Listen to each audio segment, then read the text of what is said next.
संसदीय कार्य मंत्री किरण रिजिजू ने लोकसभा में पेश किया वक्फ संशोधन बिल पर चर्चा के लिए 8 घंटे का समय निर्धारित। बिल पर चर्चा के लिए निर्धारित 8 घंटे के समय में एनडीए को दिया गया 4 घंटा 40 मिनट का वक्त। विपक्ष को चर्चा के लिए 3 घंटे 20 मिनट का समय आवंटित। बिल पेश करने के बाद केंद्रीय मंत्री रिजिजू ने कहा, कानून के जानकारों के साथ साथ समाज के हर एक शख्स का लिया सुझाव। बिल पेश के दौरान रिजिजू ने विपक्ष पर साधा निशाना, कहा बिल को लेकर विपक्ष का मन साफ नहीं। जेपीसी में वक्फ बिल पर व्यापक चर्चा हुई। रिजिजू ने कहा, बिल में पहले भी संशोधन की कोशिश हुई, तब किसी ने नहीं किया बिल का विरोध। बिल पेश करने के दौरान रिजिजू का बड़ा दावा, कहा संसद भवन पर भी वक्फ कर रहा था दावा। संशोधन नहीं होता तो संसद भवन भी वक्फ की संपत्ति होती। वक्फ बिल पर लोकसभा में जमकर हंगामा। रिजिजू बोले, हमने खुले मन से बिल पेश किया। वक्फ बिल किसी धर्म के खिलाफ नहीं। रिजिजू ने कहा, धार्मिक काम में सरकार हस्तक्षेप नहीं करेगी। यह सिर्फ संपत्ति से जुड़ा मामला है, किसी मस्जिद के प्रबंधन में दखल नहीं। रिजिजू बोले, मुसलमानों के दान से सरकार को मतलब नहीं। वक्फ बोर्ड में 2 महिला सदस्य जरूरी। वक्फ बोर्ड में सिया और सुन्नी दोनों होंगे। रिजिजू ने कहा, दुनिया में सबसे ज्यादा वक्फ की संपत्ति भारत में गरीब मुसलमानों के लिए काम हो रहा है, तो आपत्ति क्यों? विरोध करने वालों को सदियों तक याद रखा जाएगा। विरोधियों पर रिजिजू का निशाना, कहा वक्फ संपत्ति का सही इस्तेमाल होता तो देश बदलता। अगर इससे आमदनी की जाती तो कितना फायदा होता। वक्फ संशोधन विधेयक पर बनी जेपीसी समिति के अध्यक्ष जगदंबिका पाल बोले, मेहनत रंग लाई है। ये निश्चित ही एक ऐतिहासिक दिन है। बिल से पसमानदा और आम मुसलमानों को फायदा पहुंचेगा। बिल पेश होने से पहले कांग्रेस ने जताई आपत्ति। केशव वेणुगोपाल ने कहा, हमें बिल की कॉपी काफी देर से मिली, कई मुद्दों पर चर्चा होनी थी। कांग्रेस के आरोपों पर अमित शाह का जवाब, बोले विस्तार से चर्चा के बाद ही बिल लाया गया। जेपीसी में बिल पर सबसे राय ली गई। कांग्रेस सांसद गौरव गोगोई बोले, जेपीसी कमेटी में खंड दर खंड जो चर्चा होनी थी वो नहीं हुई। पहले दिन से सरकार का रवैया था कि ऐसा कानून लेकर आए जो देश में शांति के बजाय अशांति का वातावरण लेकर आए। कांग्रेस सांसद इमरान मसूद बोले, विवाद की जो स्थिति पूरे देश में खड़ी हुई है बहुत खतरनाक है। संविधान के साथ पूरी तरह से मजाक किया जा रहा है। समाजवादी पार्टी के सांसद रामगोपाल यादव बोले, विधेयक में किए गए संशोधन तनावशाहीपूर्ण और वही असंवैधानिक है। एनडीए बहुमत में है, वो बिल किसी भी तरह पारित करवा लेंगे। वक्फ बिल पर एआईएम-पीएलबी के प्रवक्ता का सैयद कासिम रसूल का बयान, भेदभावपूर्ण और सांप्रदायिकता से प्रेरित है बिल। जेपीसी में विपक्ष के सदस्यों की नहीं मानी गई बात। वक्फ संशोधन विधेयक पर बीजेपी नेता मोहसिन रजा बोले, आज तमाम मुसलमानों के लिए मुस्लिम वक्फ कल्याण दिवस। आज से ये बिल पूर्ण बहुमत से पास होगा। दिल्ली बीजेपी अध्यक्ष वीरेंद्र सचदेवा का बयान, वक्फ बिल का विरोध करने वालों की मानसिकता पर आता है तरस। बिल पास होने से गरीब मुसलमानों को मिलेगा उनका हक। आप सांसद संजय सिंह का बीजेपी पर हमला, कहा आज वक्फ तो कल मंदिर और गुरुद्वारे की जमीन पर कब्जा कर दोस्तों को देंगे। देश के लोगों को सावधान होने की जरूरत। दिल्ली में वक्फ बिल के समर्थन में उतरी मुस्लिम महिलाएं, हाथों में शुक्रिया मोदी जी के पोस्टर लहराए। भोपाल में वक्फ संशोधन बिल के समर्थन में जश्न, सड़कों पर उतरे मुस्लिम समाज के लोग थैंक यू मोदी के बैनर के साथ आए नजर। यूपी के डिप्टी सीएम केशव प्रसाद मौर्य ने समाजवादी पार्टी को बताया समाजवादी और समाप्तवादी पार्टी। अखिलेश के पीटीए के नारे को बताया परिवार डेवलपमेंट एजेंसी। कर्नाटक में कई क्षेत्रों में मूल्य वृद्धि के खिलाफ प्रदर्शन पर डिप्टी सीएम डीके शिव कुमार बोले, हमने बिजली की कीमतें कम कर दी हैं, लेकिन भाजपा इस बारे में बात नहीं कर रही। भाजपा केवल राजनीति कर रही है। सीबीआई ने महादेव वेटिंग ऐप मामले में दर्ज की एफआईआर। छत्तीसगढ़ के पूर्व सीएम भूपेश बघेल को आरोपी नंबर 6 बनाया गया। कांग्रेस विधायक वसंत गौड़ा ने जुलूस को बताया पारंपरिक शोभा यात्रा। जंगली खरगोश के शिकार की बात से इनकार किया। राजस्थान के सीकर में खाटू श्याम जी सदर थाने के उद्घाटन में फीता काटने पर विवाद। आईजी अजयपाल लांबा और कांग्रेस विधायक वीरेंद्र चौधरी के बीच हुई नोकझोंक। आईजी अजयपाल लांबा ने फीता काटने के लिए बीजेपी नेता गजानंद कुमावत को थमाई कैंची। कांग्रेस विधायक वीरेंद्र चौधरी ने जताया विरोध। कुमावत के हाथ से कैंची लेकर आईजी को लौटाई। आईजी अजयपाल लांबा और वीरेंद्र चौधरी के बीच बहस का वीडियो हुआ वायरल। बीजेपी नेता गजानंद कुमावत ने विवाद को बेवजह बताते हुए थाने का फीता काटा।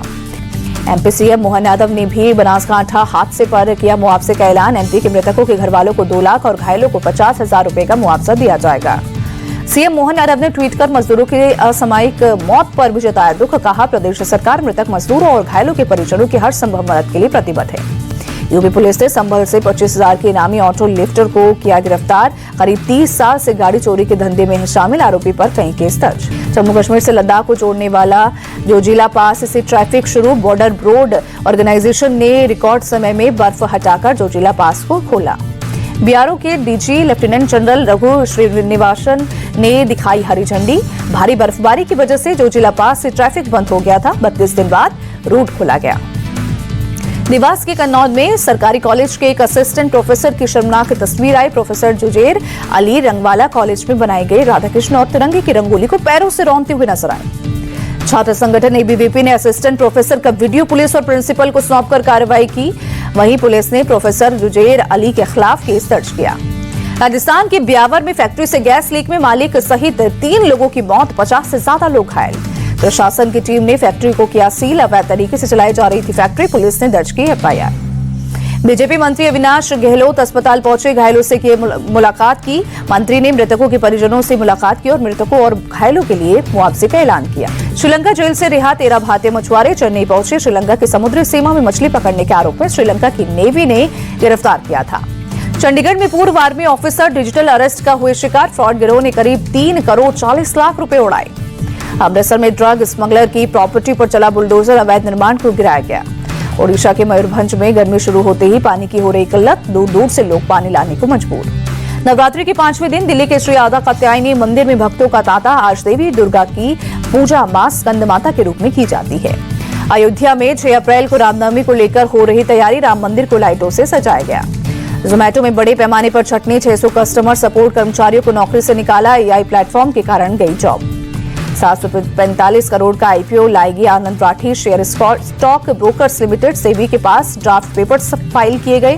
वहीं कंपनी के 54 शहरों में 90 से ज्यादा ब्रांच। रतन टाटा की 3800 करोड़ की वसीयत का बंटवारा। संपत्ति का बड़ा हिस्सा रतन टाटा एंडोमेंट फाउंडेशन और रतन टाटा एंडोमेंट ट्रस्ट को किया गया दान। बहनों को 800 करोड़ मिले। भाई को जुहू प्रॉपर्टी में आधा हिस्सा मिलेगा। हल्दीराम ने आईएचसी और अल्फा वेव को 6% हिस्सेदारी बेची। 85,000 करोड़ के वैल्यूएशन पर हुई डील।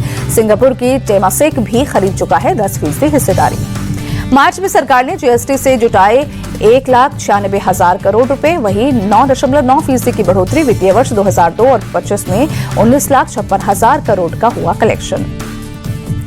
2000 रुपए के 98.21% नोट बैंकिंग प्रणाली में वापस आए। आरबीआई के मुताबिक महज 6,366 करोड़ रुपए मूल्य के नोट जनता के बीच में मौजूद।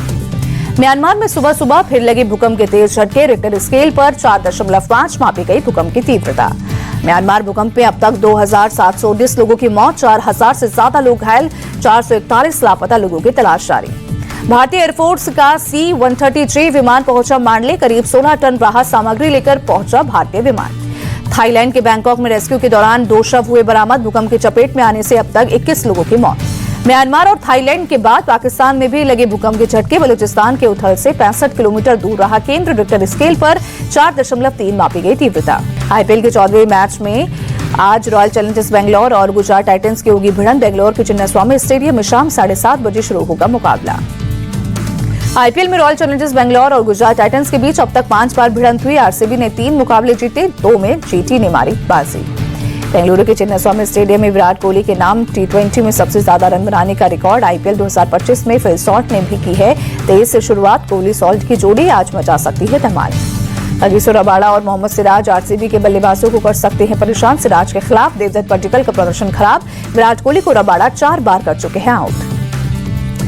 आरसीबी के खिलाफ मजबूत स्पिन आक्रमण के साथ उतरेगी Gujarat Titans. Devdutt Padikkal, Liam Livingstone, Tim David के खिलाफ राशिद खान का अच्छा प्रदर्शन। साई किशोर के खिलाफ जितेश शर्मा का प्रदर्शन खराब। साई किशोर के खिलाफ जितेश शर्मा ने 2 पारियों में सिर्फ 6 रन बनाए, दोनों बार आउट हुए। शुभमन गिल और जोश बटलर के खिलाफ भुवनेश्वर कुमार का अच्छा रिकॉर्ड। भुवनेश्वर ने 10 पारियों में शुभमन को 3 बार किया आउट। बटलर को 17 पारियों में 7 बार पवेलियन भेजा। हेजलवुड के खिलाफ शुभमन गिल ने 3 पारियों में सिर्फ 12 रन बनाए, 1 बार आउट हुए। जोश बटलर का भी प्रदर्शन कमजोर। आईपीएल में पंजाब किंग्स ने लगातार दूसरा मैच जीता। लखनऊ सुपर जायंट्स के खिलाफ दर्ज की आसान जीत, 8 विकेट से दी शिकस्त। पहले बल्लेबाजी करने उतरी लखनऊ ने 7 विकेट पर 171 रन बनाए। 172 रन के टारगेट का पीछा करने उतरी पंजाब किंग्स ने 22 गेंद बाकी रहते जीता मैच। पंजाब किंग्स के लिए प्रभसिमरन सिंह ने खेली धमाकेदार पारी। लखनऊ में सबसे तेज अर्धशतक ठोका। 34 गेंद में 69 रन की पारी खेली। प्लेयर ऑफ द मैच बने। पंजाब के कप्तान श्रेयस अय्यर ने लगातार दूसरे मैच में 50 लगाई। 30 गेंद में 52 रन की विस्फोटक पारी खेली। लखनऊ के गेंदबाजों की नेहल वडेरा ने की जमकर तारीफ धुनाई। 25 गेंदों पर 43 रन की पारी खेली। एलएचजी के सभी गेंदबाज जमकर पिटे। 9 से ज्यादा की इकोनॉमी से रन खर्च किए। पीबीकेएस की पारी में गिरने वाले दोनों विकेट दिग्वेश ने चटकाए। एलएचजी के लिए निकोलस पूरन ने सबसे ज्यादा 44 रन बनाए। आयुष बडोली ने 41 और एडन मार्करम ने 28 रन की पारी खेली। पीबीकेएस के लिए अर्शदीप सिंह ने की शानदार गेंदबाजी। एलएचजी के खिलाफ सबसे ज्यादा 3 विकेट चटकाए।